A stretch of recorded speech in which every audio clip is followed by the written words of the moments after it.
Want to stop juggling spreadsheets, calendars, and a dozen apps just to run your rentals? Lodgify makes it easy. It's an all-in-one toolkit for hosts. Build a direct booking website, automate guest messaging, and keep all your channels in sync. Running your rental business your way has never been simpler. And for Good Morning Hospitality listeners, you can get 20% off any yearly plan with code GMH20. Just check the link in the show notes to get started today.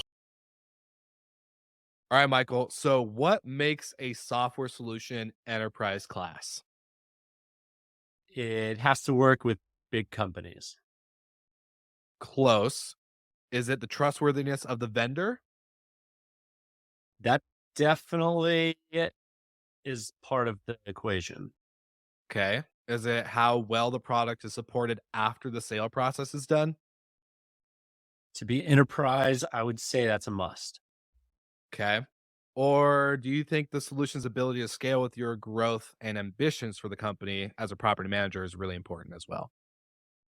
If it can't scale with you, it definitely is not enterprise.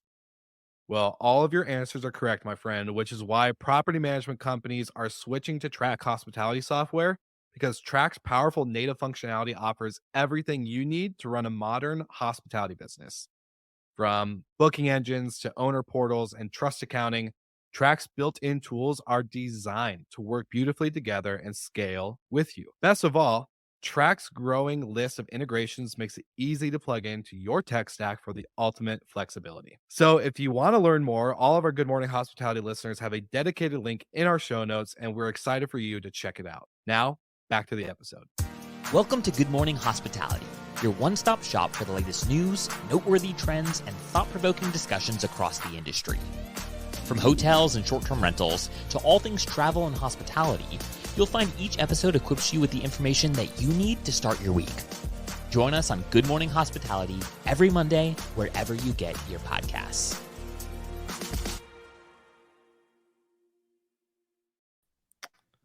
Good morning. Good morning. Happy Monday. Best day of the The week. happiest. That's right. Mhm. Happiest. Well, I think This we is- got to come up with t-shirts that actually say best day of the week and then Mhm. change. Yeah. It would fit. One of those. Yeah. This is probably the last one that all three of us are at our desk for maybe 2 months. We've got a lot of travels coming up.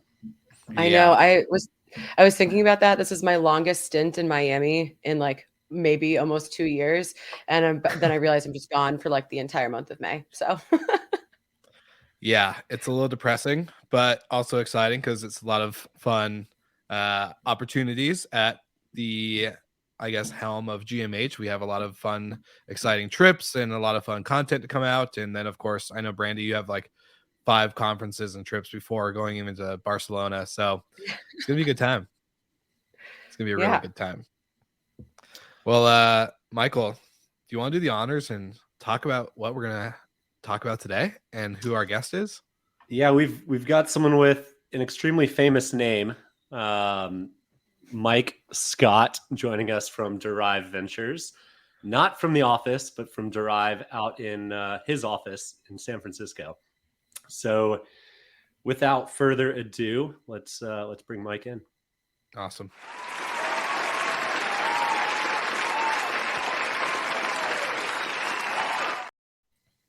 Hey, Mike. Hey guys, good to see you.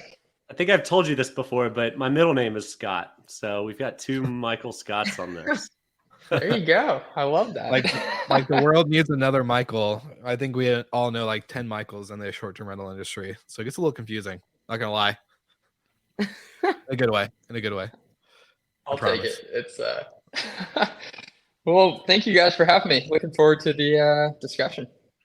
Yeah, bright and early thanks for you coming on. out in San Francisco. But we've chatted a lot this year, especially on venture capital, how fewer and fewer companies, it seems, are getting backed, but that kind of plays into more macro trends as well. So want to dive in with kind of maybe a 30,000 foot view for you on the state of venture capital as it is right now. And then we can tie that into travel, what you see as travel trends, and concepts that you guys are quite interested in right now at the moment? Sure. Yeah, I think for the venture capital overall, I mean, fundraising is down across the board, particularly as we saw back half of 2022 and first quarter here was no better. I mean, even AI startups, I think, were down relative to 21. So it's certainly no industry is being spared at the moment, and I think that's really largely due to the lack of exit window available right now. The later stage startups are not finding any liquidity through either M&A or IPO, and that's kind of jamming everything down. And until we can start seeing some exits here, then I think it's going to continue to be a challenging environment. Investors are just going to be cautious, and at the earliest stage, deals are still getting funded, and the terms are a little bit more standard. But I think rounds are smaller, and yeah, it's just people have to be patient. Companies need to kind of weather the storm and be prepared for potentially longer runways and fundraising periods. So if some of the bigger companies can get their exits, their IPOs or roll-ups, how does that free up capital downstream for the pre-seed or Series A companies? I think it's going to give investors capital back, give their LPs liquidity, and kind of keep the whole engine going. But it's also like multiple compression, and just in terms of valuation at the next step, like you need to reach these milestones. And when later stage companies are not able to achieve that next level, then it just creates uncertainty downstream. So a lot of this is a product of their own doing, taking rounds that are way too big at valuations that are untenable. Is that accurate, or are we just, globally in a more depressed market? Totally. I think when a company takes a really high valuation, while that and hopefully comes with a lot of capital, because I think they would need capital then to sort of grow into that valuation. That's the risky run, is if you burn through that cash and don't sort of hit the next financial milestones you need to raise at the next level, then you're kind of in a tricky situation. And I think a lot of investors, rather than take a big down round, would rather try to find ways to kick the can down the road through internal rounds or venture debt or bridge loans, rather than price another round at something less than what they did previously. So I don't know if you've ever been to VRMA before, but every year there seems to be 5 new PMS systems, 10 new locks and thermostat systems, a new pricing company. I have a feeling this year there won't be quite as much of that. How's deal flow from a pre-seed, seed, Series A right now, as compared to years past? I think deal flow is still pretty strong, and for us right now, we're at the seed and Series A. I think there's still a lot of companies that are going to market and receiving investor interest. So there's definitely businesses out there getting funded. It's the dynamics have changed a little bit. The valuations are down. There's a little bit more structure in deals. Founders are raising less capital because they just want less dilution. And I think something we're starting to see more and more is that companies are prioritizing who their investors are. It's not just about the money. If they're going to take a small amount of capital, they want investors that are really going to add value to their business. And so we're seeing a lot more demand for strategic investors to come into these rounds and support the founders. And for us, being sector focused in a category, that's been a tailwind for us, where even more generalist investors are asking us to come into rounds saying, hey, can you help this company grow? They want just value add investors around the hoop. What Go ahead, Brandy. Oh, no, I was saying, I think that that's really important because you have, when you have investors come in, you want to have someone that can provide, real strategic support. And I find that our industry in particular is unique. And I think that there have been a lot of examples in the past, 5-10 years where investors have made, push companies to make decisions that in the long run were, really not good, especially at the property manager level. There's several cases where it was all about, growth at all costs and pins in the map instead of having, a real path to profitability and making, real strategic decisions. Yeah. The profitability piece seems to be more of a trend than scale or growth numbers. What's the balance for you guys at Derive? It really depends. I think we do get a lot of our investors asking us how many of your companies are profitable, when are they going to be profitable, and kind of implying that if a company is not profitable in a set period of time, then they're not doing something right. And in some cases, that's true. I think there are definitely businesses that should be working towards profitability, control their own destiny, not rely on future fundraising rounds to grow the business. And if you have a lot of capital on the balance sheet, that's probably something, worth considering. But it really depends on what the growth trajectory of the business is. If you have an opportunity to grow your business 300% year over year, and it's going to cost, a certain amount of cash to do it, and, maybe you need to staff up or have a cost base that can support that larger 300% growth business, well, then it probably makes sense to reinvest and go for growth versus profitability. Why cut yourself back when you have that opportunity to go there? And so, but it depends. Not every business is growing at double, triple, year over year. And so you got to kind of look again to the earlier point, like where are you going to be when you run out of cash? And what valuation are you likely going to get in today's market? You can't assume the giant multiples that maybe you were getting in 21. It's a different environment, and so you kind of have to run the numbers there to see if it's worth high growth or extending the runway. How long is this cycle in your expert prediction? Well, there's some interesting kind of macro trends going on right now that we've been tracking closely. And inflation is the one that the Fed is focused on, and they're kind of guiding interest rate trajectory on that. And I think one big sort of underlying factor of inflation is this concept of excess savings. So we've been looking at how during the pandemic, a lot of U.S. Households built up enormous piles of excess savings. It was like over $2 trillion. And this is kind of an unprecedented COVID phenomenon. This didn't really exist prior. And for the last year and a half or so, that excess savings has been depleted rapidly.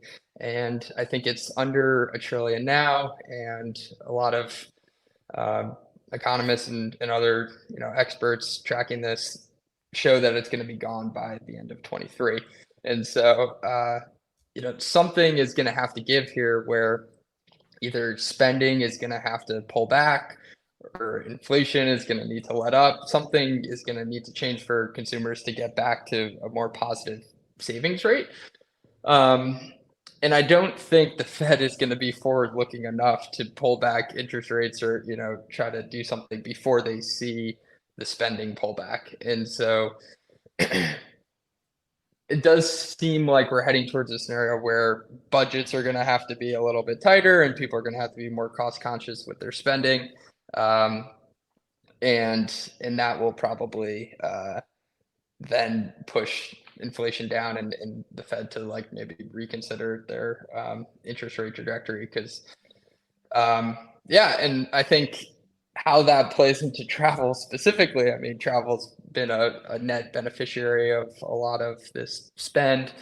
And so it is a little concerning to see, the hotel RevPARs are still at historical highs and travel demand is very strong. what is this going to mean later this year or early 24 when that excess pile of cash is gone. So we're watching that one carefully and seeing what happens. Yeah, I think during COVID, people learned that travel went from kind of a luxury item or discretionary budget item to almost mandatory, it seemed. But I think as savings run out, we'll see how mandatory of a line item that will continue on to be. What is one of your most exciting portcos you guys have right now? What's kind of cutting edge, something that nobody else is doing? Yeah, well, one that we has recently, been in market and doing really well selling is a company, Sensible Weather. They are a weather guarantee or insurance product, and they'll insure anything from a vacation to a round of golf to any type of leisure activity in theory. And these guys are smart guys and have created a really interesting business model that I think will be an exciting one for both businesses to create another revenue stream but then also offer a confidence and sense of security for the consumer to book a trip and not have to worry about the weather ruining it for them. If a weatherman can't get it right, how do they? Just massive amounts of data. They look at historical data. It's like the weatherman predicting yesterday's weather, and they can aggregate tons and tons of data through algorithms and kind of predict the trends going forward. It's sort of like, in a way, like a Vegas casino. The more volume that they're taking in through the attach rates, in any insurance business, you need the volume, and then the probabilities are kind of in favor of the house, and they should make money over the long term. Yeah, we're actually looking into partnering with them potentially. It's real. I mean, we're in South Florida and New Orleans, and so like big hurricane markets. And we always tried to like these creative ways of getting people like future stay credits or things like that. But then having this option is really, really interesting. And so one of the things that we've talked about on the show before is that it's a little concerning if there is, a real lull in funding, that this is going to, maybe like erase or depress an entire generation of the technology in our industry. And I feel like the short-term rental, vacation rental space really has been ramping up in the last couple of years, and we all benefit from that. So I guess from your perspective, do you think that we don't need to be too alarmed because you're still seeing, these smaller seed and Series A rounds, or I guess what's your take on that? Just in terms of short-term rental funding, I think there's an interesting dynamic right now, and I think a lot of institutional capital are kind of jumping in on this and seeing some trends with more residential properties today. So mortgage rates at all-time high. Consumers have been demanding these homes, but they're becoming increasingly less affordable. And I think it is creating an opportunity for some more institutional buyers to come in and just be more competitive in the buying process for single family homes in particular. And so I think there's an interesting one. I mean, we saw CASA just raised money for a large propco, and I think the whole dynamic of an opco propco is going to be an interesting dynamic to watch play out. I know you guys have talked about this on the pod before of, how does this category evolve to mirror perhaps the hotel industry, where you have institutional owners and fragmented operators, and then, when do the brands finally start to pop up? And so I think we're starting slowly to move into that direction. And I think as that plays out, it's just going to create opportunities across the board. There's going to be more demand for technologies to professionalize and institutionalize the space. And, we're focused on both sides of it. I mean, Derive more focused on operating businesses and technology companies. And so we're looking at both in the space. We've done a few recently. Aperto was one deal we just recently did, and another expense management dedicated to property management business called TopKey were two others that we've done recently. Both are great companies. We love Operto and TopKey. So you're not the only one in those rounds, Mike. Yeah. There we go. Let's just say we may have a little capital tied up over there as well.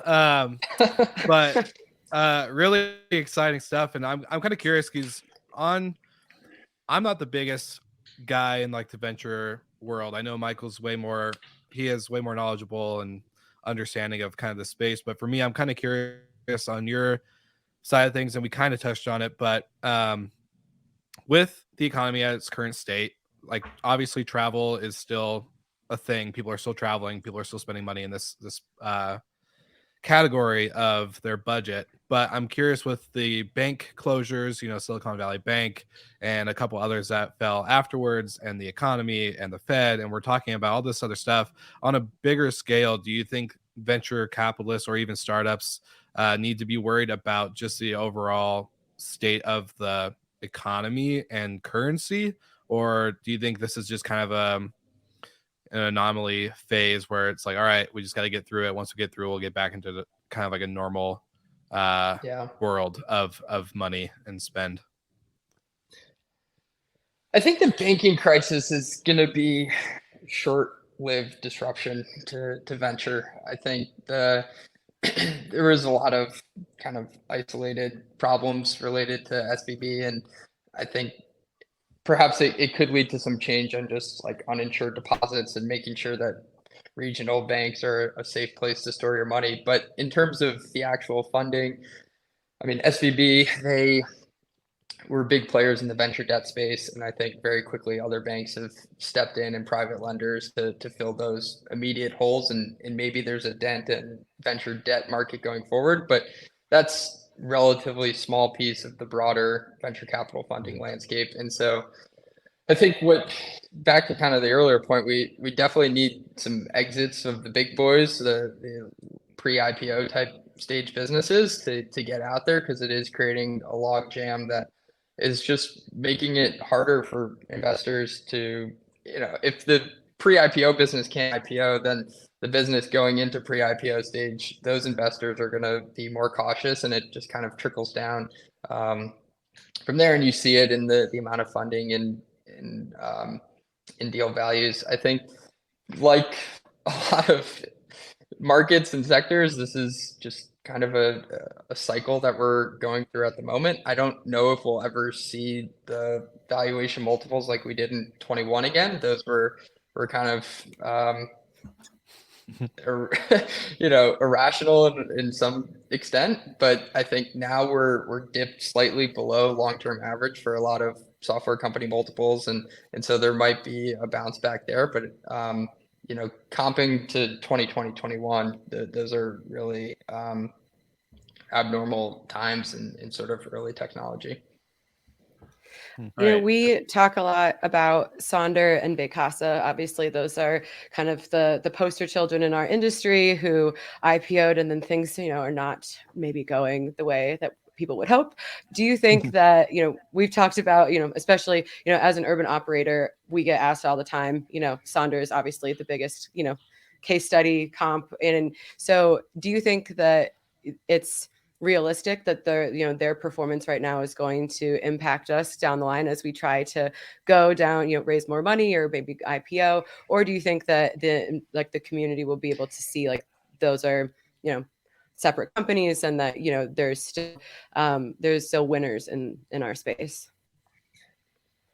I think a lot of businesses right now have been able to learn from some of the mistakes that those businesses have made and are retooling their businesses accordingly.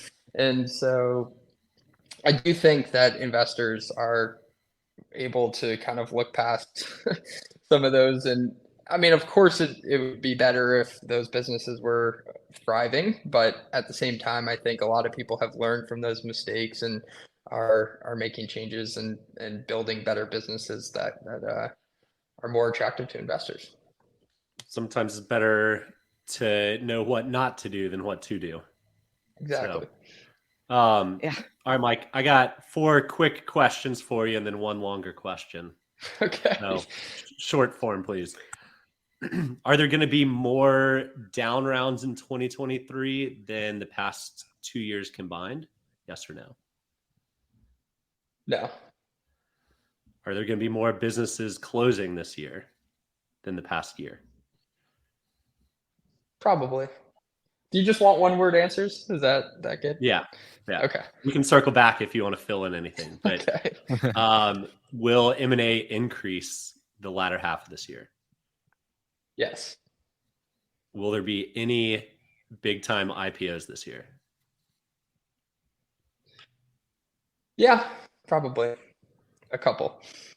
Besides Oyo's that's slashed massively. Yeah, I was just gonna say, except for Oyo, right? Yeah, but that's down like 75% from their last round, last valuation. All right, and then the longer form question, Mike. Okay. If you were to start a travel tech industry today that's not a venture company, what would you do? Travel tech company that does not raise any venture capital money? Well, it's not a venture capital shop, obviously. Oh. Well,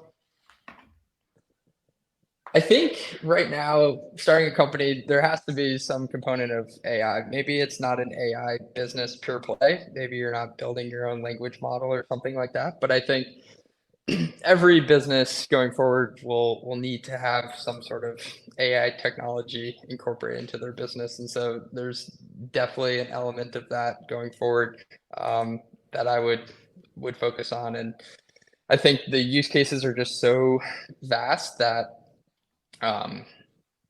even the simplest businesses will probably need to leverage AI in some sort of way. So I would prioritize that technology in my entrepreneurial ventures. Hotels, vacation rentals, travel based in general.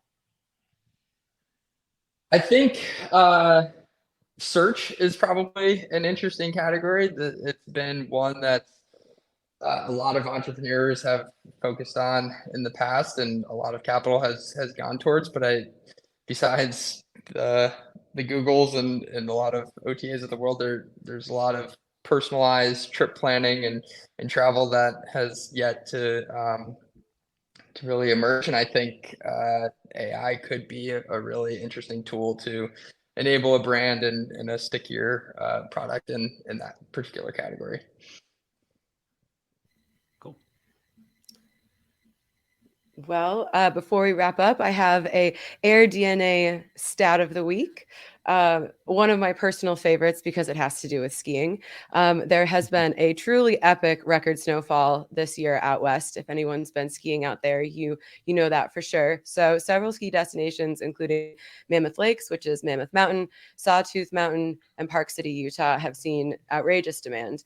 April demand is pacing more than 30% higher than this time last year and over 70% higher at Mammoth Lakes.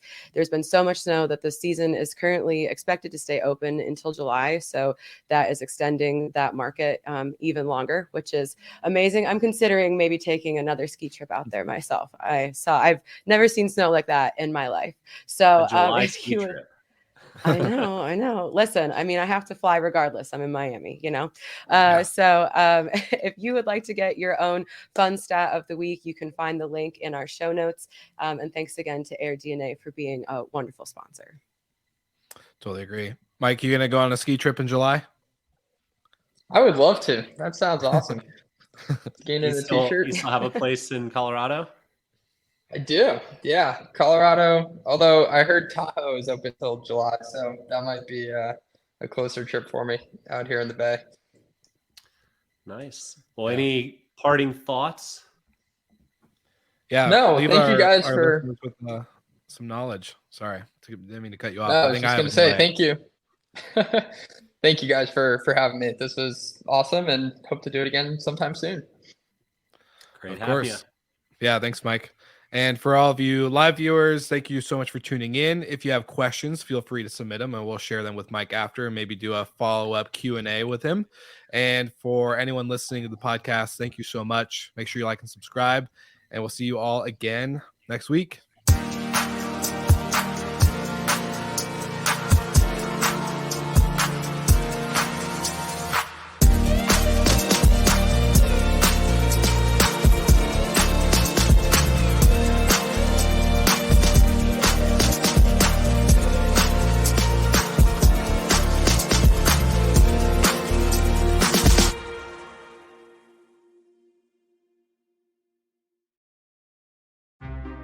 Want to stop juggling spreadsheets, calendars, and a dozen apps just to run your rentals? Lodgify makes it easy. It's an all-in-one toolkit for hosts. Build a direct booking website, automate guest messaging, and keep all your channels in sync. Running your rental business your way has never been simpler. And for Good Morning Hospitality listeners, you can get 20% off any yearly plan with code GMH20. Just check the link in the show notes to get started today.